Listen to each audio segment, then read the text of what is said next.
había dicho a Moisés, tu pueblo, tu descendencia va a estar cautiva por 400 años. El Señor habló en números redondos. Luego ya cuando es la cautividad y se relata en la Biblia, habla de 430 años de cautividad. No significa que haya en ningún sentido contradicción. Lo que ocurre es que el plan profético, el Señor usa a veces los números redondos y luego de repente cuando se realizan las cosas, pues se usan los números concretos. Pero por más de 400 años, diríamos ahora, estuvieron cautivos, muchas generaciones. Usted calcule cuántas generaciones. Si en la Biblia, cada generación, después de los que vivieron, por supuesto, 900 años, 500 años, 600 años, eso fue la era antidiluviana. Antes del diluvio vivieron esa cantidad de años. Ya cuando viene después del diluvio se va cortando la edad del ser humano y entonces las generaciones con todo y el promedio de vida que se maneje dependiendo del país donde estás. Porque ahora mismo en México se está manejando que el promedio de vidas ahora son más o menos 70 años, la edad promedio.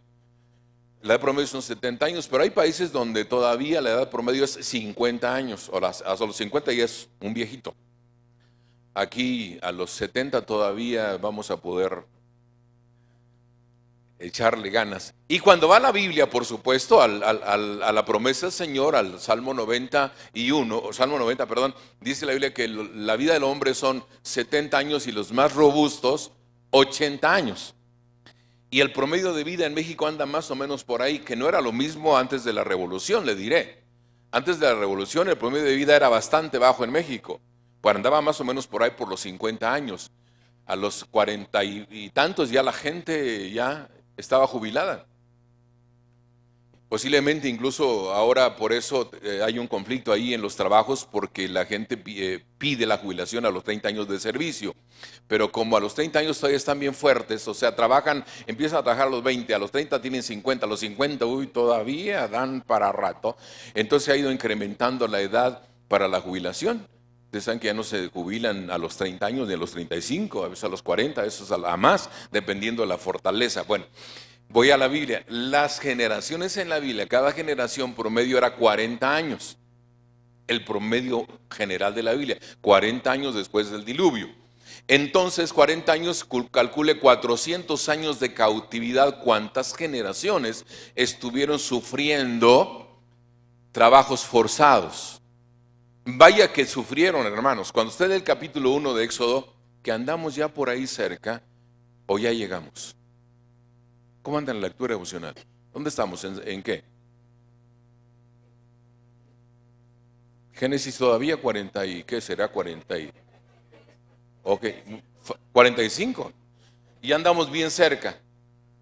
En unos 2 o 3 días va a llegar al capítulo 1 de Éxodo. Le voy a pedir que le va a tocar como martes o miércoles leer Éxodo capítulo 1, ponga atención a la gravedad de la cautividad en el capítulo 1. Porque es en el capítulo 1 donde se describe que murió el faraón que conocía a José. Y entonces le dio un trato diferente al pueblo una vez que murió José. Le dio un trato diferente y hay una cautividad y una situación de dolor ahí que se conmueve usted cuando empieza a leer eso, si es ser humano y cristiano y lo lee con esa sensibilidad, se va a conmover de lo terrible de la cautividad. Dios dice entonces, voy a salvar a mi pueblo, lo voy a sacar de la cautividad. Fue la primera lección que vimos en esta serie. Y escoge a Moisés para sacar de la cautividad al pueblo. Y el domingo anterior veíamos la cantidad de pretextos que puso Moisés para ir. No quería. Los mismos que nosotros ponemos cuando recibimos una comisión del cielo. Cuando Dios nos comisiona para algo siempre hay peros. Siempre hay peros. Siempre estamos diciendo, ay, pero Señor, soy tan joven. ¿O no ha leído el libro de Jeremías? Jeremías fue llamado cuando era un niño al ministerio profético. Y Dios anticipó y le dice a Jeremías, tú vas a ir a donde yo te mande y vas a decir lo que yo diga. Y no digas soy niño. Porque Jeremías parece que puso también como pretexto, soy un chamaco. soy un niño, ¿cómo voy a ir yo a profetizar? Y Dios le dice, no te preocupes, yo voy a poner mis palabras en tu boca y yo te voy a decir qué vas a decir. Y luego le promete el Señor a Jeremías, le dice, muchos van a tratar de hacerte daño, pero no te preocupes. Yo voy a estar contigo, te voy a guardar, te voy a proteger. Y bueno, es una promesa maravillosa a Jeremías en el capítulo 1 de Jeremías. Ahí cuando lo lean se van a acordar de lo que estoy mencionando. Bueno, regresando a Moisés. Qué difíciles somos los seres humanos, decíamos el domingo anterior. Qué complicados. Qué duros de... ¿Cómo se dice esto? ¿Cabeza? ¿De coco? Qué duros somos de cerebro. Ya Moisés parece que aceptó. Está bien, Señor, sí voy. Y vamos, Aarón y yo, porque finalmente el Señor aprovecha esa excusa de que no sé hablar bien, y entonces ahí está tu hermano, le dice el Señor, hagan mancuerna y vamos, vayan a salvar al pueblo. Y ya el Señor empieza a hacer algunas manifestaciones sobrenaturales, y en el capítulo número 5 le vuelvo a mostrar qué difíciles somos los seres humanos. Versículo número 22, otro pretexto de Moisés. Ya está en camino a la liberación. Ya está, ¿cómo diría yo? Capacitado, entrenado y con las herramientas necesarias para ir a sacar a Israel. Y el primer conflicto al que se enfrenta, oiga bien, que cuando le ofrece a Faraón, le dice a Faraón, Dios me pide que vayamos a ofrecer sacrificio al desierto. Faraón desconoce a Dios y le dice a Moisés, ¿y quién es ese Dios? Yo ni lo conozco. Y luego Faraón reacciona y le dice a sus capataces, ahora los van a tratar peor. Porque como están ociosos y no saben, no tienen otra cosa más que pensar en situaciones como esa petición que hacen, entonces denles el doble de trabajo, póngalos a hacer más. Ahora sí que en ese tiempo era más adobes, ladrillos dice la versión, pero no eran ladrillos como el que ustedes y yo conocemos, eran típico adobe, el típico adobe, porque para hacer la mezcla entre el barro y la paja, lo que resultaba era adobe, era barro, era tierra. Y para que tuviera consistencia, entonces se le ponía rastrojo o el tamo del trigo. Es para darle consistencia. Ustedes saben que son tiritas así, el tamo del trigo cuando se trilla y cuando se limpia. Entonces eso le ponían para que tomara consistencia, pero era tal cual como mexicanos somos, aquí haciendo adobes. Incluso cuando alguien descansa dice, estoy descansando haciendo adobes. ¿Qué significa eso? Pues que te tocó descansar, pero tienes que lavar ropa. Te tocó descansar, pero tienes que planchar. Te tocó descansar y te pusieron a lavar el patio. Al hombre le tocó descansar, pero ahí está el tiradero que tiene que levantar porque la esposa dice, hoy te toca. Y entonces tiene que hacer adobes. Ese es el equivalente. Bueno, les dan doble de trabajo y entonces Moisés se siente otra vez inútil, se siente de nuevo incapaz de convencer al pueblo para llevarlo a la liberación. Y vean lo que dice el verso 22. Entonces Moisés se volvió a Jehová y dijo, ¿qué le dijo? Señor, ¿por qué afliges a este pueblo? ¿Para qué? ¿Para qué qué? ¿No será que algunos de ustedes o yo alguna vez en la vida hemos puesto este pretexto también? Esta idea, ¿para qué me mandaste? Ay, Señor, si hubiera sabido los problemas que esto implica, no vengo. Eso es lo que ya enfrente de la situación, ya cuando empezamos a laborar, a trabajar, a enfrentarnos a situaciones, entonces volvemos otra vez a lo que veníamos pensando cuando dábamos un montón de excusas. Y ahora, ¿para qué me mandaste, Señor? Por eso le decía que somos complicados. Pero no termina ahí la historia. Moisés parece que está traumado, como muchos de nosotros en alguna ocasión hemos estado traumados. Una vez fuimos a una convención de pastores y en el tiempo de receso de las actividades, el lugar donde estábamos en convención tenía alberca. Y entonces algunos pastores se pusieron a jugar fútbol y los que no jugamos fútbol nos fuimos a la alberca. Y yo estaba, recuerdo, sentado en la orilla de la alberca, no me había metido, y de pronto escucho, más bien advierto que un pastor que sí estaba en la alberca voltea para todos lados así como medio preocupado. No le voy a decir el nombre para que no haya problemas luego. Y al voltear preocupado, yo lo estaba observando, entonces él vio que lo observaba y se disculpó. Y me dice: ay, pastor, creo que estoy traumado. Casi oí a mi mujer gritarme. Y la verdad es que, mire, era un cuadro donde no había vuelta de hoja, O sea, no sé qué escuchó, pero él imaginó aquí en su conciencia, en su cerebro, no sé dónde, la voz de su esposa y volteaba para todos lados y la esposa nunca apareció. Pero él, como advirtió que yo lo vi, cómo reaccionó, pues ya no le quedó otra más que confesar y decir: creo que estoy traumado, pastor. Para que usted vea, cuando hay traumas de esa naturaleza, bueno, imagínese. Algunos dicen que hasta sienten que la Virgen les habla. O sea, de tan traumados que están, que sienten que la Virgen les habla. Entonces, bueno, fíjese bien, Moisés está traumadillo con la cuestión de no sé hablar. Parece que ya lo había superado y yo dije: ya, con lo que vimos atrás, ya lo superó. Pero luego observa el versículo 12 del 6, capítulo 6 obviamente, versículo 12.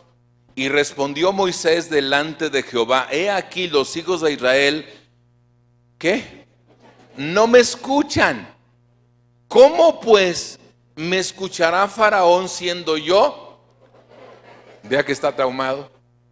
Está traumado el hombre, torpe de labios. Mire, mi hermano, si yo continuara con mis traumas, ya les platiqué que los he tenido, ¿verdad? Les platiqué el domingo pasado de cómo me fue en la escuela cuando me puse a llorar. Y me traumé, yo dije: hablar en público nunca más. Pero el Señor dice: no, sí, ¿cómo vas a? Claro que vas a hablar en público. Y no crea que lo he superado. Todavía cuando tengo dificultad en mi expresión, y debo aquí pedir una disculpa, por supuesto, pública, por la anécdota que puse aquí de los tartamudos, con todo respeto a los tartamudos, por supuesto, porque no es una burla, no es de ninguna manera, no quiero que alguien vaya a pensar mal que el pastor al decir esa anécdota es como una crítica o burla de los tartamudos. No, es que yo también a veces me siento tartamudo. Y yo le puedo asegurar que usted, que siente que habla muy ligeramente y que cree que no se trabaría si lo paso aquí adelante así de a las pruebas me remito. No vamos a poner pruebas aquí, pero ya me imagino que aunque usted siempre haya hablado muy bien, con fluidez, con facilidad de palabra, si lo sorprendo y lo paso aquí a hablar, de seguro va a empezar a decir papá. No, imagínese, no crea que le estoy hablando al tanteo. Un día, en una reunión de oración, en una velada aquí en el Centro de Fe, a un pastor se le ocurrió pedir a un hermanito de la congregación que pocas veces oraba en público. Y le dijo: vamos a pedir al hermano que venga y ore, haga una oración aquí al micrófono. Le da el micrófono. El hermano toma el micrófono y tan nervioso estaba que lo primero que hizo fue: bueno, ¿con quién hablo? Imagínese, hermanos. Para que vea usted que el nervio es así. El nervio es de ese tamaño. De ese tamaño te hace hacer el ridículo. Entonces, mis hermanos, esto de Moisés lo trae tan pegado que cuando yo leo de nuevo vamos a usar un término aquí para enfatizar. Por enésima vez lo escucho decir: soy torpe de labios, Señor. No sé hablar, no me sé expresar, no me hago entender, se me dificulta hacerme entender. ¿Por qué cree que los predicadores constantemente preguntamos: ¿me estoy explicando, hermanos? Porque no estamos convencidos de que la audiencia está agarrando la onda, o la iglesia está entendiendo lo que yo estoy tratando de transmitir. Claro que a veces cometemos otros errores. En lugar de decir: ¿me explico, hermanos?, dicen algunos: ¿me entienden?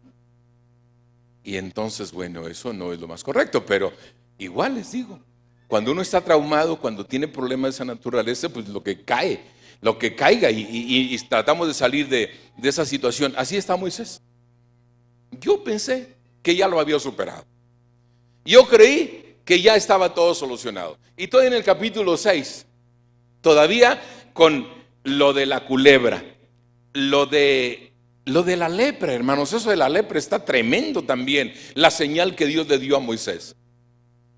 Porque cuando Moisés decía: es que, y si me preguntan, ¿y cómo le hago? ¿Y qué les digo? ¿Y cómo los convenzo? Y Dios le dice: a ver, Moisés, mete tu mano ahí bajo tu ropa. Y metió la mano. Ahora sácala. La saca, leprosa. Así leprosa. Y la lepra en ese tiempo, hermanos, era como tener cáncer el día de hoy. A diferencia que la lepra hacía que la piel se cayera así. Y luego Dios le dice: a ver, ahora métela de nuevo, Moisés. Mete de nuevo su mano. Ahora sácala otra vez. La saca y no hay lepra. Mire, con esas maravillas hasta yo me convierto. Todo el mundo se convierte. Pero Moisés no pudo todavía con todo y eso convencerse de que detrás del llamado, detrás de la comisión: ve y saca a mi pueblo de Israel de la esclavitud y llévalos a una tierra que fluye leche y miel, llévalos.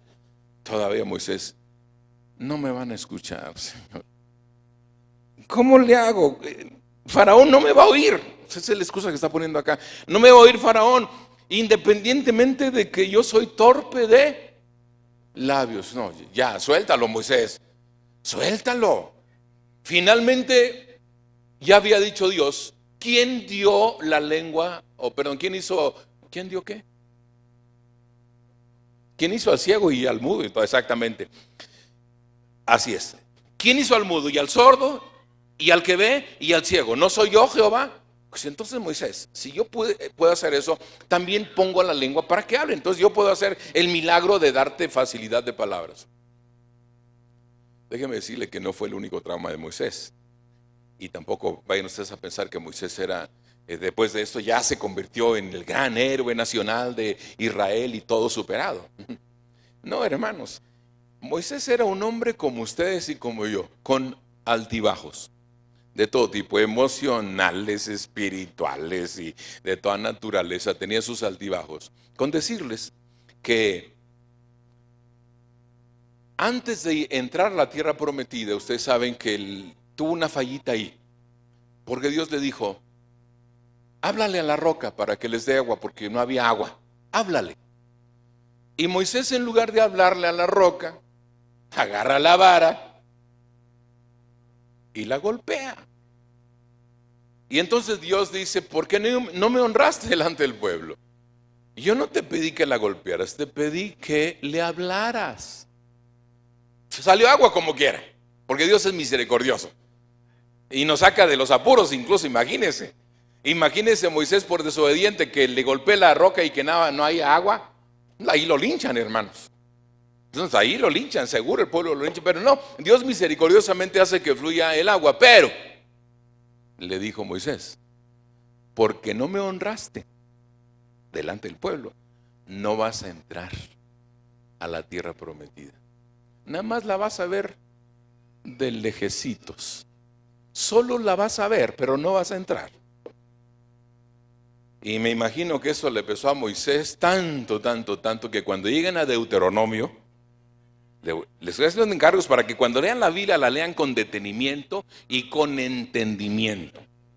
Cuando lleguen a Deuteronomio, los primeros capítulos, que es repetición de la ley, es lo que significa Deuteronomio, de hecho, repetición de la ley. ¿Por qué? Porque en Éxodo se había venido la revelación de los 10 mandamientos, y en Deuteronomio 5 vuelven a aparecer, porque Dios le dice a Moisés, otras tablas, otra vez, porque había roto las primeras. Bueno, en los primeros 5 capítulos, Moisés está tan traumado por no llegar allá, a la tierra prometida, que vez tras vez, tras vez, tras vez le está diciendo al pueblo, por culpa de ustedes no voy a ver la tierra prometida. Y está narrando, y por culpa de ustedes, y por duros, bueno, Moisés, y mire que no era culpa necesariamente, el pueblo tenía su culpa, pero la razón de no entrar allá es la desobediencia con la roca, esa era la razón. Pero esos traumas se quedan. Si no tenemos la voluntad y las ganas de dejar a Dios obrar y transformar la circunstancia. Amén. Si tú estás traumado con tu cara, no te preocupes. Le dije a mi esposa ayer, cuánta razón tienen los dichos. Uno de ellos era de, siempre hay un roto para un descosido, dice la gente. Para los que dicen que nunca van a encontrar novia, no, por ahí hay una escondida, vas a ver. O al revés, las chicas que dicen, no, yo ya pasé de los 30, ¿quién se me va a arrimar? No se preocupen, siempre, no. Y luego mi papá que tenía unos dichos medio groserones, pero blancos. Es que mi papá decía, cuando veía una pareja así, que no eran muy agraciados de apariencia, no eran muy agraciados, decía mi papá, no, apenas está el lazo para el cochino. Así que bueno, yo entendí la cuestión esa de que siempre hay uno para cada uno, cada cual para cada quien. Entonces Dios se encarga. No te traumes, pues, es lo que quiero decir, no te traumes, hermano, no te traumes, hermana. La próxima vez que te veas al espejo, pues dale gracias a Dios por tu cara, dale gracias a Dios por tu rostro. A alguien le va a parecer guapo, simpático, bonita, agradable, atractiva. A alguien le vas a parecer así muy llegadora. Pero si quieres, como Moisés, seguir luchando con tus traumas, pues entonces sigue viendo Betty la Fea, a ver cómo te va. Ok. Vamos adelante porque vamos a ver la primera plaga. Dios dijo, voy a sacar a mi pueblo Israel, pero lo voy a sacar con milagros. Lo voy a sacar con maravillas, lo voy a sacar con prodigios. Y de paso, hasta le anticipó a Moisés, porque Moisés va teniendo sus luchas en el camino, va a ver cómo va a seguir teniendo sus luchas. Y yo creo que todo es un plan perfecto del Señor, porque Él nos va llevando a la madurez con tropezones. Amén. Sí, Él nos hace crecer a fuerza de pruebas, a fuerza de dificultades. Él nos hace crecer en carácter a fuerza de obstáculos. No te preocupes de que hay un obstáculo en tu camino, es a propósito. El Señor lo que está haciendo es fortalecer tu convicción de fe. Así lo va a hacer con Moisés. Porque cuando le dice Dios, vamos Moisés, preséntate a Faraón y vas a hacer un milagro delante de él, vas a convertir las aguas del río Nilo en sangre. Pero ahí te va Moisés, yo me voy a encargar de endurecer el corazón de Faraón para que no los deje ir. Mire, si hubiera sido en los tiempos de la gloria del cine nacional mexicano, hubiera dicho Moisés, no me ayudes, compadre. O sea, me mandas a liberar al pueblo de Israel y luego me anticipas que endurecerás el corazón de Faraón, por favor. ¿Que no sería al revés? ¿Qué no sería más fácil que tú lo ablandes y que con esa evidencia yo vaya y saque al pueblo? No, Dios así le gusta trabajar. Amén. Así le gusta trabajar.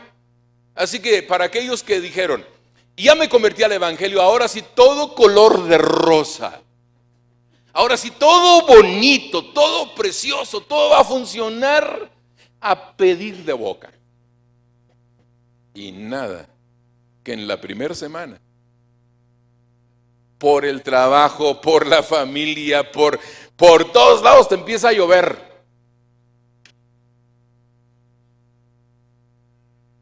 ¿A usted no les ha llovido en su milpita? En todas las milpitas llueve, hermanos. Y empieza y dices tú, ¿cómo? Si a mí me dijeron que convirtiéndome al evangelio las cosas iban a cambiar. No, sí cambiaron. Sí cambiaron. Lo que pasa es que como lo vemos nosotros, Dios emplea un proceso. No quisiéramos que fuera así. De un momento a otro, el ya. Que el Señor hiciera el milagro y ya estoy nueva criatura, todo bonito, todo color de rosa, todo precioso. Y el Señor dice, no, vamos poco a poco, vamos creciendo. Y te lleva por ese proceso. Y de repente, una semana de cuesta de enero. ¿Cómo les ha ido a propósito en esta cuesta de enero? ¿Todo bien? Si están aquí es que les ha ido bien, hermanos. Sin duda alguna, en medio de todo lo que diga la gente, que subió esto y que subió el otro y que que otra vez la epidemia en los pollos y que otra vez esto. Aquí estamos con la cuesta de enero y ahí vamos. Y el Señor te lleva por esa cuesta. De repente llegas a la cima, ya subiste la cuesta, llegas a la cima y el Señor dice, ahora sí, como resbaladilla. Y te la llevas de bendición en bendición, de gloria en gloria, de poder en poder, de victoria en victoria, de triunfo en triunfo. Amén. Y tú dices, bendito el Señor, a tiempo conocí el evangelio. Maravilloso Dios, qué bendición tan grande de lo que me estaba perdiendo. Gracias, Señor, por acordarte de mí. Y empezamos a darle la gloria y la honra y la alabanza. Y de repente en esa bajadita, ¡fum!, otra vez, hacia arriba. Y empezamos a patinar otra vez. Y ya sea que la prueba se convierta en una carga muy fuerte para ti, que digas, ay, ahora sí, no sé qué voy a hacer. Siento que me hundo, siento que me muero. Porque empiezas a tener dificultades, pruebas con la familia, con los hijos, con el trabajo, se te descompone el carro, no hay quien te lo arregle porque además ya no hay refacciones del bocho, ya pasó a la historia. Y entonces tú dices, ¿ahora qué hago? Dios mío, ¿cómo vamos a salir adelante con eso? Y el Señor te va haciendo crecer, a depender de Él. Porque una cosa les digo, cuando más dificultades tenemos, más oramos, más rogamos, más suplicamos, más tiempo dedicamos a la oración, ¿sí o no? Sí, hermanos, es verdad. Cuando más dificultades estás ahí, Señor, ayúdame, ayúdame, ayúdame. Y el Señor en su misericordia nos vuelve a llevar y subimos la cuesta, llegamos arriba y de repente nos lleva así. Ya no por resbaladilla, nos lleva así como en estabilidad. Que tú dices, ay, qué bendición. Ahora no solamente soy cristiano, soy líder de una célula. Dios me está usando. Y no me explico cómo Dios me está usando. Porque hay gente aquí sorprendida de cómo el Señor empieza a usar sus vidas. Cómo empieza Él a traer gente alrededor de ellos para que les aconseje, para que ore, para que los oriente, etc. Y te das cuenta que solo es el Señor. Y todo bien, estable. Y tal vez más adelante el Señor diga, otra pruebita. Así se llevó a Moisés. Por eso se le anticipó. Voy a sacar a mi pueblo a través de milagros, pero voy a endurecer el corazón de Faraón. Sobre aviso. Eso es, mis hermanos. Para que todos sepamos. y que no piensa que la vida cristiana es solo cosas bonitas. También hay pruebas, pero también Jesús prometió estar con nosotros todos los días. Versículo número 14. Vean ustedes el desarrollo de la plaga. Vamos a leer todo el pasaje de una buena vez para que vean qué ocurrió. Entonces Jehová dijo a Moisés: el corazón de Faraón está endurecido y no quiere dejar ir al pueblo. Ve por la mañana a Faraón, he aquí que sale al río, y tú ponte a la ribera delante de él, y toma en tu mano la vara que se volvió culebra, y dile: Jehová, el Dios de los hebreos, me ha enviado a ti diciendo: deja ir a mi pueblo para que te sirva en el desierto, y he aquí que hasta ahora no ha querido oír. Así ha dicho Jehová: en esto conocerás que yo soy Jehová. He aquí yo golpearé con la vara que tengo en mi mano el agua que está en el río, y se convertirá en sangre. Y los peces que hay en el río morirán, y hederá el río, y los egipcios tendrán asco de beber el agua del río. Y Jehová dijo a Moisés: di a Aarón: toma tu vara y extiende tu mano sobre las aguas de Egipto, sobre sus ríos, sobre sus arroyos, sobre sus estanques y sobre sus depósitos de aguas, para que se conviertan en sangre, y haya sangre por toda la región de Egipto, así en los vasos de madera como en los vasos de piedra. Y Moisés y Aarón hicieron como Jehová les mandó, y alzando la vara golpeó las aguas que había en el río en presencia de Faraón y sus siervos, y todas las aguas que había en el río se convirtieron en sangre. Asimismo los peces que había en el río murieron, y el río se corrompió, tanto que los egipcios no podían beber de él, y hubo sangre por toda la tierra de Egipto. Y los hechiceros de Egipto hicieron lo mismo con sus encantamientos, y el corazón de Faraón se endureció y no los escuchó como Jehová lo había dicho. Y Faraón se volvió a su casa y no dio atención tampoco a esto. En todo Egipto hicieron pozos alrededor del río para beber, porque no podían beber de las aguas del río, y se cumplieron 7 días después que Jehová hirió el río. Bueno, si usted viene de Iztapalapa, seguramente 7 días, ¿qué son? Vaya, sin agua pues. O tal vez si viene de alguna otra región de aquí del Distrito Federal, donde de repente escasea el agua y usted tiene que estar juntando con cubetitas ahí. Usted era 7 días, que son, ya tengo 5 años ahí batallando. Acá vemos que fueron solo 7 días, donde no pudieron ellos beber del agua del río Nilo, porque se convirtió en sangre. Ahora bien, déjeme decirle algo. Fíjese que los científicos han tratado siempre de explicar las cosas que parecen, más bien que son sobrenaturales, pero quieren hacerlas naturales para que la gente, dicen, se le facilite creer que sí ocurrió, pero que no era necesariamente algo sobrenatural, sino más bien algo natural. Tengo aquí una notita, por ejemplo, donde los científicos explican, y ellos dicen que el agua convertida en sangre se debió a una explosión como tipo volcán, que la tierra de ese lugar, lo que equivaldría a la lava que sale de un volcán, se fue esparcida hacia el río Nilo. Y entonces la mezcla de ese material con el agua del Nilo hizo que se pusiera como roja, pero que fue una explosión natural.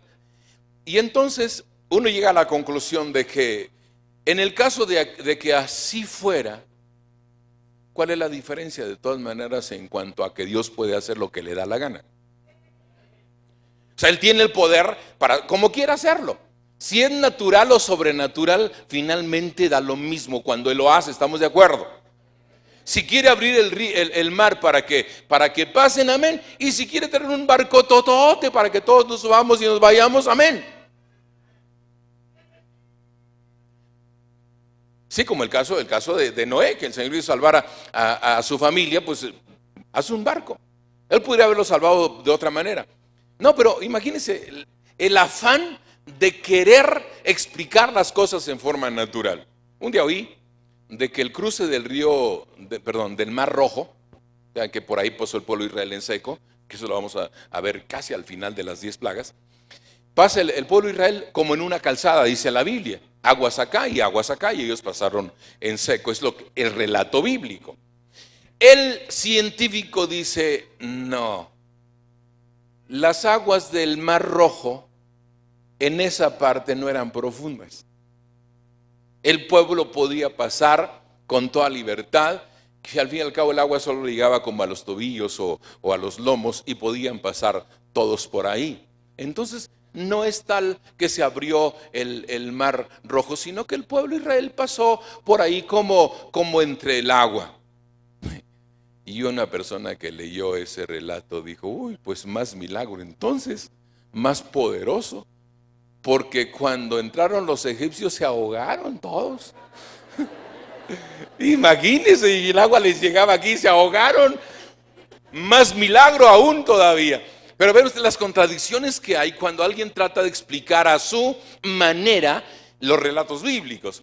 Yo digo, mire, mejor crea lo que dice la Biblia, aunque aquí no lo entienda. Amén, hermanos. No lo entendemos, pero la Biblia lo dice, yo lo creo y así va a suceder. Dios es poderoso para hacer las cosas. Pensando justamente en una de esas tantas ocasiones que el Señor nos sorprende. Llega el rey Ezequías al profeta Isaías y le dice, estoy muy malo, estoy enfermo. Y entonces Isaías le dice, vete a la casa y hazte una masa de higo y colócatela ahí donde tienes el dolor. Y cuando yo leo ese relato digo, parece que estoy ahí en Mercado de Sonora. O sea, imagínate ese tipo de recomendaciones, el Mercado de Sonora, ¿no? Una mezcla ahí de cosas y luego te la aplicas en el cuerpo y santo remedio. Entonces el higo, la masa de higo puesta ahí, como que no nos cabe acá en la cabeza. Y entonces el rey acepta lo que el profeta le dice, se va a la casa, hace el remedio, se lo aplica y mire, se fue el dolor. Lo hizo Dios a su manera. A mí, yo hubiera preferido el higo mejor ¿cómo se llama? En conserva, exactamente. Hubiera preferido el higo en conserva. No, pero una masa para untarse. Una masa para aplicarse en la piel. Y así Dios le plació. Y el milagro sucedió. Y el rey se sanó. Amén, hermanos. Esos son los misterios de la Biblia, donde tú dices, no me cabe aquí la idea de que Dios haya propuesto este tipo de remedios o este tipo de situación. No, pues, si eso te asombra, seguro te deja con la boca abierta el día que el Señor Jesucristo se encontró con un ciego, escupió en el piso, empieza a remover el barro, la tierra con la saliva, hace una mezcla, se la embarra en el ojo o en los ojos y luego le dice, vete a bañar, lávate bien la cara. Y cuando el hombre va a lavarse donde el Señor le indicó, resulta de que regresa viendo. Era ciego. Y por lo que dice la Biblia, a mí me da la impresión de que hasta el Señor no se le embarró así, sino que hasta le hizo la forma del ojo, se lo metió y le hizo ahí todo el detalle, y que cuando se lavó, esos ojos eran mejor que los del poeta. Qué bonitos ojos tienes debajo de esas dos cejas. Mejor todavía, imagínate, creados por el Maestro de Nazaret. Pero así es Dios. Lo que trato de explicar es así es el Señor. Nos sorprende con este tipo de cosas, como esta situación. ¿Se convierte el agua en sangre? Sí. ¿Cómo? Olvídate. Según el relato, y es el que yo creo, viene Aarón, agarra la vara, toca las aguas y se convierte en sangre. Eso es lo que yo creo. Si otros quieren creer de otra manera en esa explosión y ese tinte que llegó ahí, pues cada quien. Pero finalmente era una sopa del propio chocolate para Faraón. Porque viene la pregunta, ¿por qué el Nilo? ¿Y por qué en sangre? Es algo que ustedes y yo diríamos, qué interesante relato. Pero ¿qué sabes tú del río Nilo? ¿Cuánto conoces de historia del río Nilo? El río Nilo es la principal afluencia de agua dulce para Egipto. Pero en ese tiempo no solo era eso. El río Nilo era considerado sagrado, como lo son otros ríos para los de la India. Ellos van y se lavan allá y se purifican y no sé, y el agua está pero cochina, sucia como el río. ¿Cuál es el que pasa acá por el Estado de México? El de los Remedios, ay Dios, está peor. El río Lerma, que era tan bonito, el río Lerma. Era tan bonito, fue tan bonito en su tiempo, pero empezaron a poner fábricas en Toluca y a mandar toda la cochinada por allá, y el río Lerma se convirtió en una cosa terrible para toda la gente que vive en esa zona del Estado de México. El de los Remedios, pues de por sí son aguas negras, así que eso lo dejamos aparte. Pero imagínese el río sagrado. No solamente era en sentido, era sagrado el río, no, era una deidad para el pueblo de Egipto, el río Nilo. Lo consideraban una deidad. ¿Qué es deidad? Pues un dios. Para ellos era un dios. Y ven ustedes la relación que hay incluso entre una civilización tan alejada como es Egipto, de la civilización en México de los aztecas, por ejemplo. Y los aztecas tenían sus deidades muy parecidas. O sea, las deidades de los aztecas eran muy parecidas. Cuando usted estudia un poco de la cultura azteca, va a encontrar que el dios de la luna, el dios sol, el dios tierra, el dios aire, el dios, bueno, a todo eso eran deidades para ellos. Tanto que ustedes se van al Museo de Antropología y todavía hay ahí mucha historia alrededor de eso, donde esas cosas eran consideradas como dioses. Y muchos de los sacrificios de los aztecas eran ofrecidos precisamente allá. Si alguna vez ha ido a Teotihuacán, ahí está la historia, y si no la conoce, vaya. Que finalmente no le recomiendo, o sea, ¿para qué se va a quemar allá? Finalmente no le va a favorecer, o sea, va a ser nada más el vamos a Teotihuacán y ya.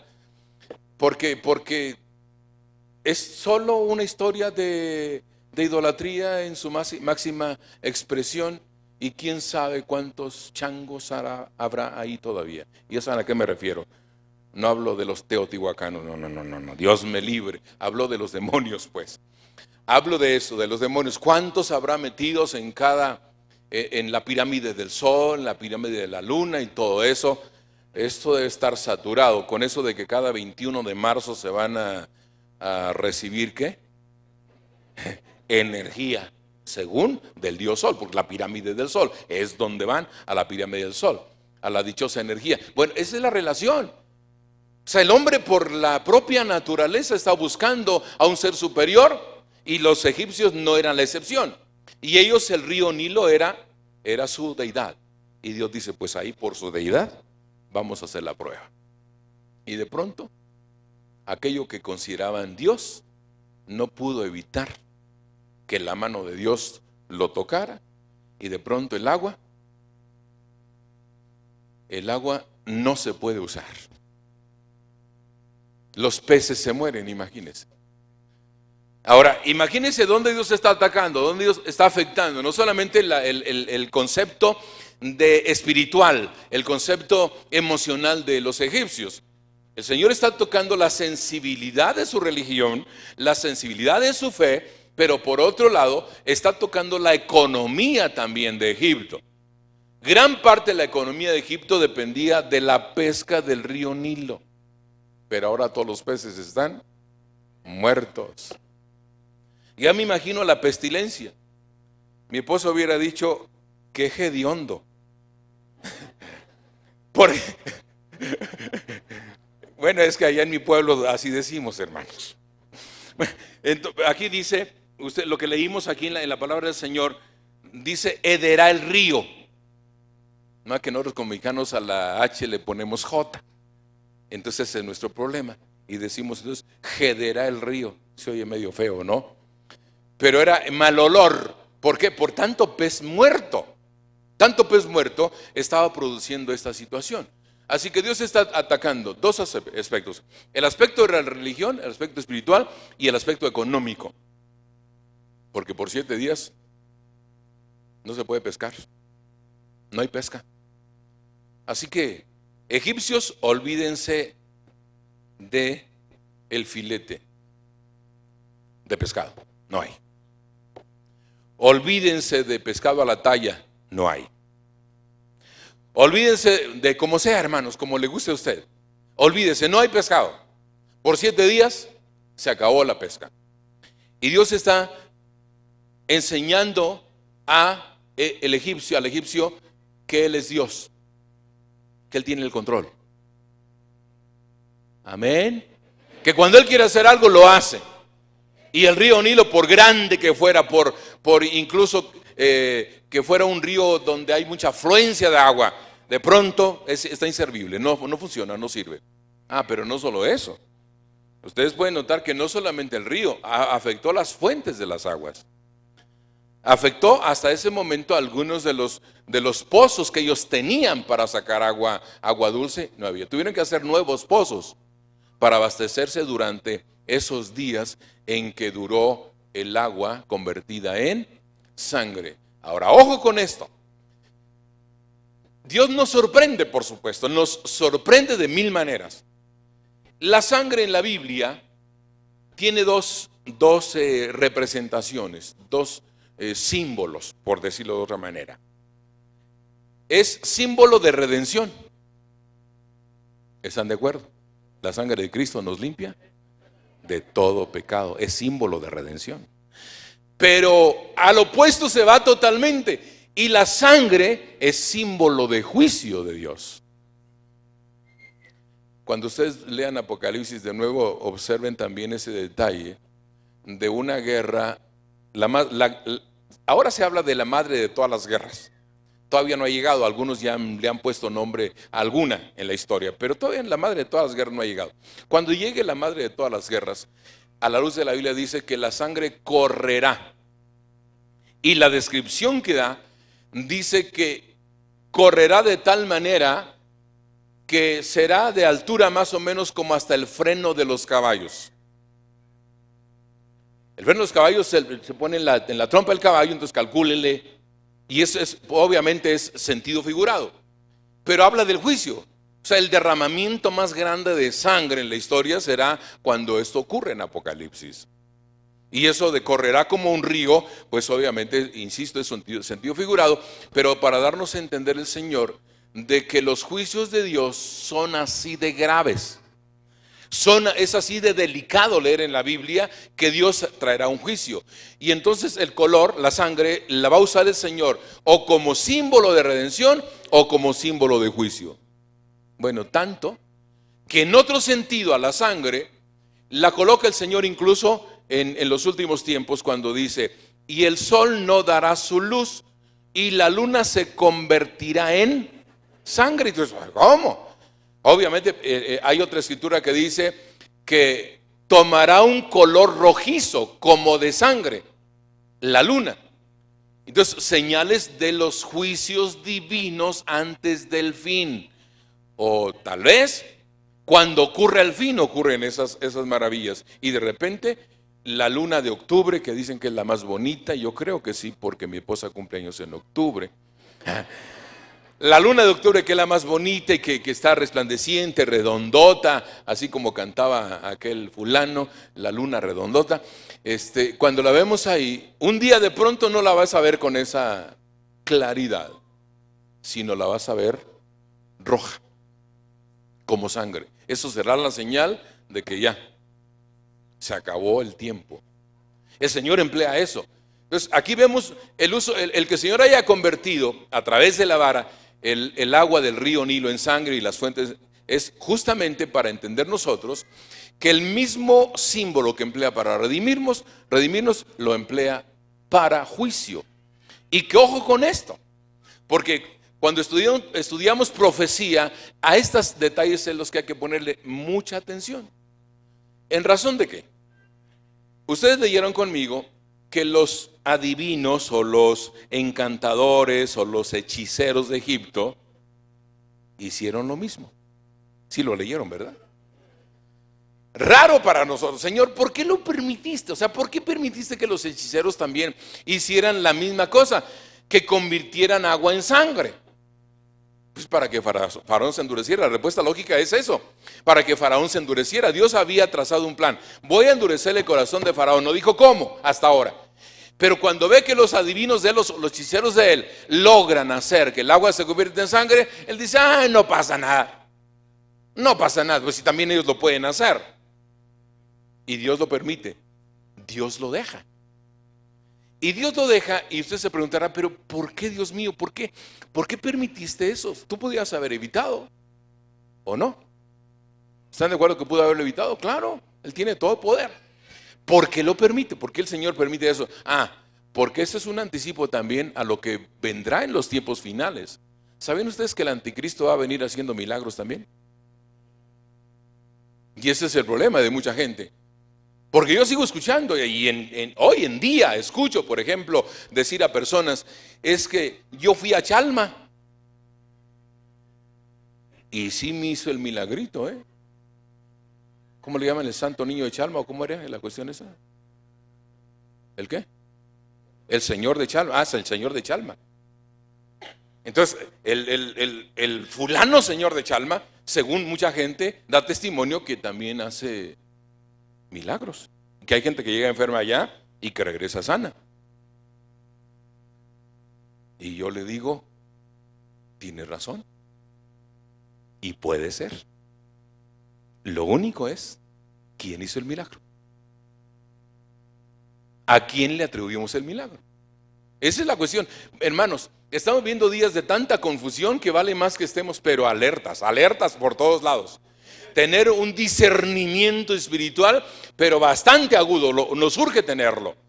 ¿Por qué? Porque el diablo en esto también va a venir haciendo una cantidad de cosas, una cantidad de maravillas. Ahora, ¿quiere que se lo muestre en la Biblia por aquellos que no lo saben? Vamos a verlo, para que vea que también el diablo va a hacerlo. Vamos a ver dos citas. Una la localizamos en el libro de Tesalonicenses, carta a los Tesalonicenses, la segunda carta, en el capítulo número 2. Sé que muchos ya lo tienen hasta marcado en su Biblia, pero como hay gente que siempre llega acá y que no tiene idea del conocimiento de la Biblia, pues trato de que se lleven la verdad de la palabra y que vean que ahí está en la Biblia y que puedan ustedes en un momento dado dar testimonio y decir, mira, esto es lo que yo creo y lo creo por esto y por esto y por esto. Cuando lleguen al capítulo 2 de segunda a Tesalonicenses, digan amén. Muy bien, busquen el versículo número 8 y leemos de ahí en adelante. Entonces se manifestará aquel inicuo. ¿Saben de quién habla? Claro, del anticristo aquí. A quien el Señor matará con el espíritu de su boca y destruirá con el resplandor de su venida. Inicuo, cuyo advenimiento es por obra de ¿quién? El anticristo por obra de Satanás. Con gran poder y ¿qué más? Señales y prodigios ¿qué? Mentirosos, ahí está la clave, prodigios mentirosos, con todo engaño de iniquidad para los que se pierden por cuanto no recibieron el amor de la verdad para ser salvos. Y ahí les va esto, verso 11. Por esto Dios les envía un poder engañoso, ahí está la clave, para que crean a la mentira. Así que no me sorprende que el señor de Chalma y el santo niño de Atocha y otros que hay, pero muchísimos en México, de repente resulte que sí hicieron una señal, un prodigio, pero finalmente, Mentiroso, como dice la Biblia acá. Esa es una. Vamos a Apocalipsis, a ver qué le parece esto de Apocalipsis. Capítulo número 13. 13 de Apocalipsis. Y si alguna vez usted fue sorprendido y se maravilló de que Elías el profeta haya dicho: Señor, mándanos fuego para consumir este holocausto, y demuestra al pueblo que tú eres Dios, y de repente vino fuego del cielo y lo consumió, no se sorprenda que el diablo va a hacer lo mismo, con permiso de Dios. ¿Ya están en el 13? Ok. Leamos pues el versículo número 12 en adelante. Y ejerce toda autoridad de la primera bestia en presencia de ella. La primera bestia es el diablo, la segunda bestia es el anticristo. Y dice, y hace que la tierra y los moradores de ella adoren a la primera bestia, cuya herida mortal fue sanada. También hace grandes señales, de tal manera que aún hace que descender fuego del cielo a la tierra delante de los hombres, y engaña a los moradores de la tierra con señales que se le ha permitido hacer en presencia de la bestia, mandando a los moradores de la tierra que hagan imagen a la bestia que tiene la herida de espada y vivió. Es suficiente con eso. Hace tales maravillas que hasta hace que descienda fuego del cielo. ¿Pero eso es de Dios? No. Ahí está el discernimiento. Ahí es donde, ojo, ahí es donde cuidado, hermanos, con el discernimiento. Fíjese que estuve leyendo, esta semana estaba leyendo un libro que hace un rato mi esposa compró. Y me llamó la atención el título, ella también por eso lo compró. ¿Cómo se llama? El engaño del poder, o las delicias del poder. Las delicias del poder. Habla de las artistas casadas con políticos. Por eso se llama Las delicias del poder. Y no, me quedé asombrado. Es un libro secular, no crea que es cristiano. Es un libro que la consiga afuera. Y se llama así, Las delicias del poder. Y habla de las esposas de varios políticos y las amantes de varios políticos. Por ella aparece incluso Irma Serrano, cuando tuvo sus amoríos con José López Portillo. No, con Gustavo, Gustavo Díaz Ordaz, no López Portillo, Gustavo Díaz Ordaz. Y habla de Martita. Sí, Martita según. Habla de Martita y dicen que Martita era muy católica cuando empezó a trabajar con, ya saben, con el señor Fox. Porque empezó ahí coqueteando ayudándole en la política como secretaria y toda esa cuestión, y terminó siendo la señora de Fox. Pero la persona que está relatando todo esto, que les digo, es una persona que no tiene temor de Dios, es una persona que no es cristiana, va mencionando la cantidad de cosas que hizo Martita, trayéndose brujos de Veracruz, de Catemaco, de un montón de partes para hacer sus rituales allí en Los Pinos, a fin de que don Vicente Fox doblara sus manos. Y mire que lo consiguió. Y pues, ese famoso toloache, por si alguien piensa que es solo una idea y una tradición y una situación de que cuando la abuela dice, ¿qué le habrá hecho? Seguro le dio toloache. Y entonces los nietos, ay abuela, ¿tú crees esas tonterías? No, fíjese que no son tonterías. No son tonterías. Eso que las abuelas dicen a su manera, por supuesto, y que los nietos oyen y se ríen de la abuela, son tan reales que el nieto, si no se cuida, le van a dar toloache. Si no se pone las pilas, como dicen ahora los chavos, si no se aplica, ojo, porque le pueden hacer, si lo permite, le pueden hacer eso. Bueno, me sorprendí de la cantidad de situaciones que hicieron estas señoras que conquistaron a los políticos y que estuvieron metidas ahí con amoríos de ellos, en el mayor de los casos, a través de brujos, a través de hechiceros, a través de ritos satánicos, a través de una cantidad de cosas. Y digo, Ay, qué ignorancia de este pueblo mexicano, qué ignorancia. Es el gran problema de nuestro pueblo, de nuestra nación, la ignorancia. Y luego que leemos libros y creemos que es puro cuento.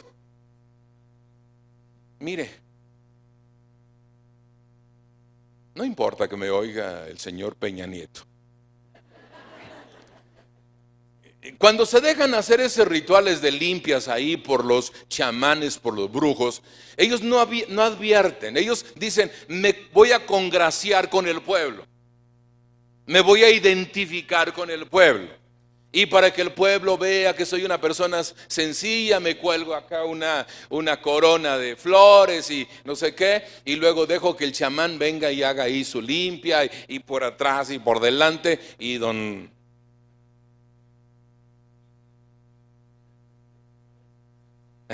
bueno, vamos a dejarlo así. ¿Ustedes saben qué? Sí, don Enrique, pues. Don Enrique ha pasado por eso.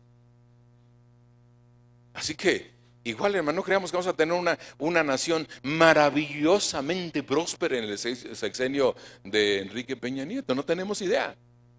El riesgo es que se sometan a ese tipo de cosas y que por ignorancia el pueblo mexicano pague consecuencias a veces ni siquiera por ninguna culpa, pues, sino por consentir solamente o por verlo como algo inofensivo lo que ocurre.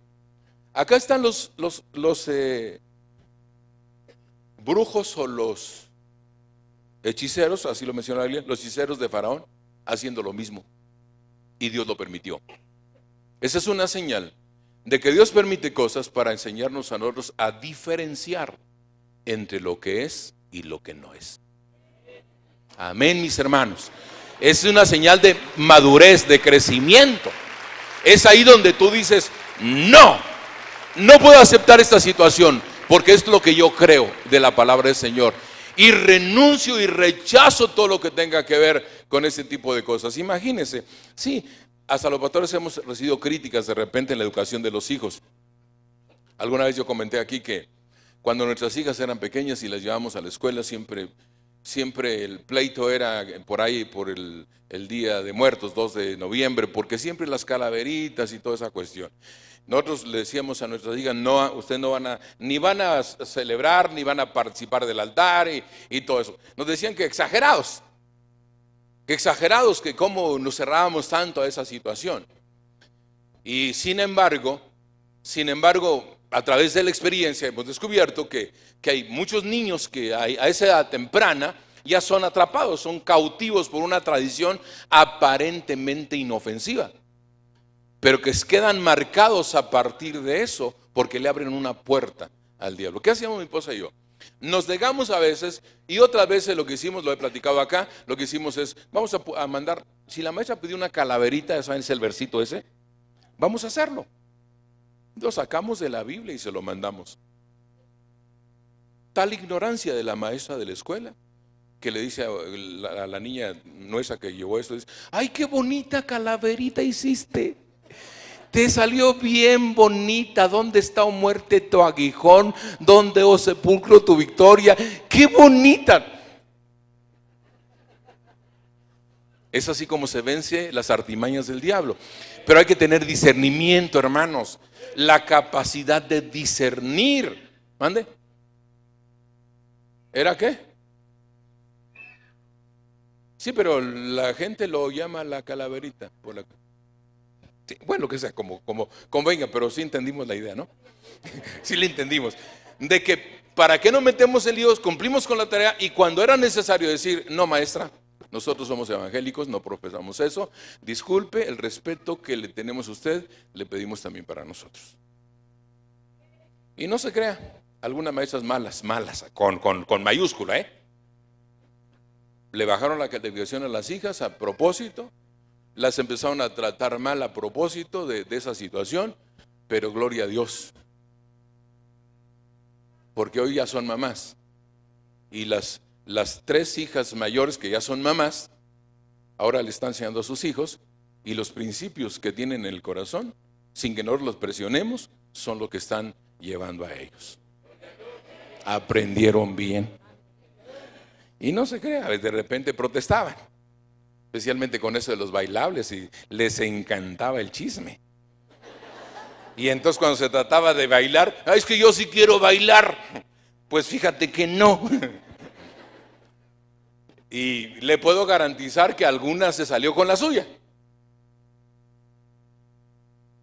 Pero ya que creció y ya que tenga sus propios hijos, entonces va a cambiar de opinión. Amén, hermanos.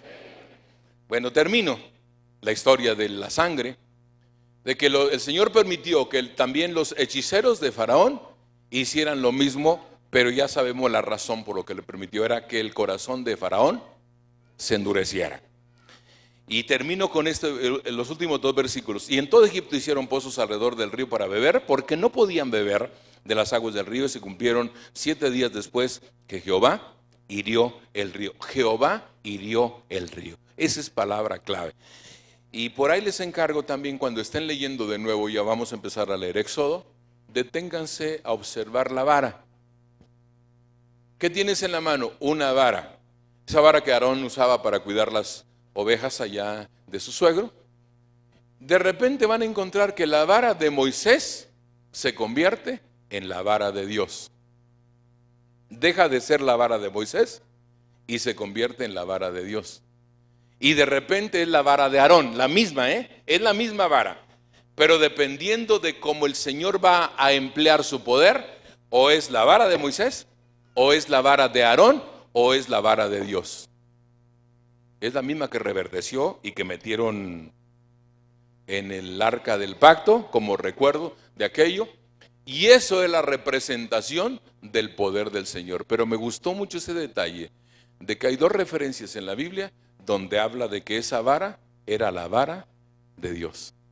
¿Qué te parece? Que tu casa es la casa de Dios, que tu carro es el carro de Dios, que tus hijos son los hijos de Dios, que lo que tú consideras de tu propiedad, de repente por misericordia y gracia de Dios, se convierte en instrumento de Dios. Amén. Esa es tu bendición, esa es mi bendición. De que lo que yo considero de mi propiedad por la misericordia del Señor, de pronto es un instrumento que es un instrumento de Dios, pero que puso en mis manos para gloria de Él. Cierre sus ojos, por favor. Oremos. Padre, gracias por esta palabra. Gracias por enseñarnos. Danos discernimiento para diferenciar bien entre lo bueno y lo malo, entre lo santo y lo impuro. Señor, danos discernimiento para saber diferenciar entre lo bueno y lo malo. Señor, que la iglesia tenga esta capacidad. Ayúdanos, Señor, a entender que tus milagros son solo evidencias de que para ti no hay nada imposible, y que los haces a tu arbitrio, Señor, para mostrarnos que cuando quieres hacer algo, lo vas a hacer. Señor, ayúdanos a entender que para ti no hay nada imposible, y que cuando nos pasas por la prueba, como el caso de Moisés, y a propósito endurecer el corazón de Faraón para que no dejara ir al pueblo, pero que hizo crecer a Moisés y a Aarón en fe, así nosotros, Señor, vamos creciendo a través de la prueba, a través de la necesidad, a través de la lucha, a través del problema. Los conflictos, Señor, son para nosotros, Señor, una oportunidad de crecimiento, de fortaleza, una oportunidad para madurar, una oportunidad para formar carácter. Ayúdanos a entenderlo, Señor, y a no quejarnos. Y los que han estado arrastrando traumas del pasado, aquellos hermanos o hermanas, Señor, que han luchado consigo mismos o consigo mismas con alguna situación, Señor, que les marcó la vida y que no han podido desprenderse de ello, dales la gracia y el poder para abandonar, Señor, todo aquello que no les sirve, todo aquello que les estorba incluso para su caminar contigo, y libéralos. Libera, Señor, libera de complejos, libera de traumas, libera de experiencias negativas del pasado. Libera, Señor, de aquello que en algún momento atrapó la vida de tus hijos, Señor, pero que gracias a tu misericordia y a la salvación en Cristo, ya eso no tiene poder sobre nosotros. No permitas, Padre, no permitas que consintamos con pensamientos negativos con relación a eso. Ayúdanos, Señor, a ver tus milagros y a entender que cuando convertiste el agua del río Nilo en sangre, para nosotros estabas anticipando también, Señor, que la sangre de Jesús con el tiempo nos limpiaría de todo pecado. Apelamos a esa preciosa sangre, así como le llama el apóstol Pedro. Fuimos comprados no con oro ni con plata, sino con la preciosa sangre de Jesús, como la de un cordero sin mancha y sin contaminación. Señor, trae a tu iglesia fortaleza y paz. Trae a tu iglesia bendición y liberación. Te lo pido en el nombre de Jesús. Sigan orando, por favor, hermanos, un momento más.